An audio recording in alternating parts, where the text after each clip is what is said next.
So today I have some tips, tricks, and advice for all the beginner magicians out there who want to know how to improve on their skill.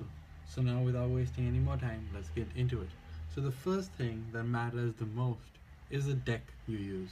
I know, but yes, it's true, it's the deck you use. So for all the magicians who are gonna start out and don't want to buy a very fancy deck, I would recommend you go and get, yes, the bicycle standard, printed by USPCC, air cushion finish, standard. These are one of the best cards in my recommendation for you to learn and perform. They're very cheap and they're very good, and they will last you a long time if you take good care of them. I know these are beat up because I've used them over for around 3.5 months now, but they still serve me well.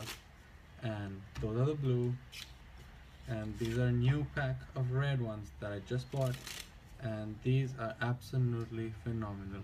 You can do 100% of the finishes, flourishes, and tricks you do with any other fancy deck. You can do the double lifts, you can do everything you like, you can go for the snap change, you can do all those tricks. These are very cheap and very good. It's a very good deck for practicing and even performing, but if you really want to get into it and you know you can do it and you want to show off, I would prefer you get one of the two, as they're not very expensive as well: the bicycle steampunk, or yes, the bicycle black ghost deck. I have the second edition and I am an absolutely in love with these cards. I bought them around a year ago. They're in perfect condition. As you can see, I still use them in almost all my performances. If you go back to my videos, you'll see them in almost all my performances somewhere or the other, and I love this deck.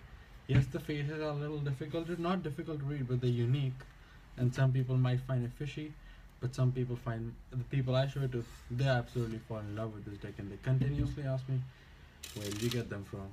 Yes, it's a little hard to find the second edition, but the first edition is very easily available on any site. And this last one I would recommend is the bicycle steampunk.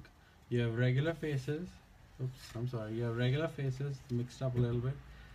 I love the back design. I'll give you a close-up shot. I love the back design. They're made by Theory 11, and the faces are absolutely gorgeous. The color scheme has been changed, but all the other cards, as you can see, are completely normal. There's nothing fishy about this deck, and it's got an air cushion finish as well. Hint of performance finish, I guess, but they mentioned air cushion finish. It does everything like a deck should do, and it will last you a long time. So that's the first thing, right? The second thing is the basic skill sets and moves you will require. Let me use the ghost deck for this performance. So a lot of people, my friends, ask me, what are the things I need to know before I go out and perform? I continuously tell them a few moves are like, your bread and butter. You need to know them no matter how good you are, how advanced you are, or even if you're just starting. So moves like the double lift, where you make one card look as two, or the pass, where you take the 5 clubs, leave it in the middle, and it just jumps to the top. It's called the classic pass. There are a lot of variations to the pass. Yeah, the single-handed fan. Yeah, there you go, just like that. Spreading the cards, thumb fan. Just laying the cards out on a table, being able to handle them well. Yeah, and I will go into detail about the moves. You need to know how to shuffle the cards properly. The faro shuffles, riffle shuffles, all those moves. It just makes it look, the video, if you're posting it, or the other trick you're showing to the person, it just looks professional. Okay, so the some moves I'll talk a little more in detail on another video. This video is just for a confidence boost for the people who just want to start out with magic. Okay, so let's get into the next thing. It's the presentation. Yes, presentation does matter. No matter how good of a magician you are, if you're sloppy in your presentation and you go, just take a card. No, your presentation needs to be an A. You need to know how to present yourself and your trick. Your trick will present you. You need to know how to carry it out well. You know how you need to know how to shuffle. You need to know how to handle a deck of playing cards. You know what I mean. You can't just be fumbling around with the deck.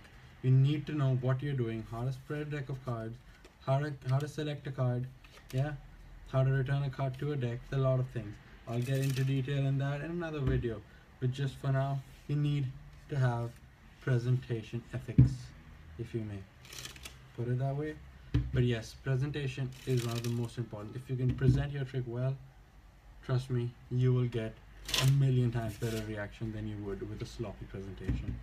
Okay, let's get into the fourth one. How do you end your trick?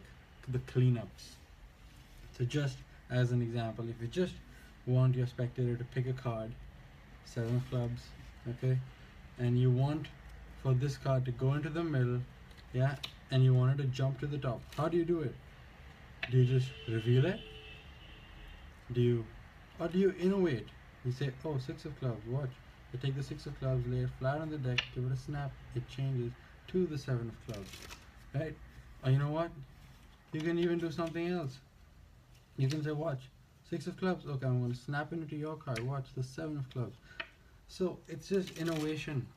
The cleanups now, again, we come back to, is how do you end your trick? Do you end your trick by throwing the deck on the table in a very messy manner? No. You need to know that after you're done, you need to get your box in a very nice way, place your cards in your box, and leave them at a clean and a well finished manner. Okay? And the last thing, my friends, is yes, confidence. If you're not confident in what you're doing and the trick you're performing, I would recommend stop this video, go back, you're wasting your time, practice the trick you want to perform. And I always say it's better to know one trick and practice it 10 times than to know 10 tricks that you've practiced one time. So go ahead, click out of this video, okay, and practice your tricks, because if you don't practice, you will never be able to get the reaction you're wanting or the finished performance you're wanting. So that's it for this video, guys, and I hope you liked it and I hope it helped you. And if you did, I would really appreciate you leaving me a like and subscribe to my channel, as it helps me out a lot. Thank you, guys, and I'll be back with another video. Peace.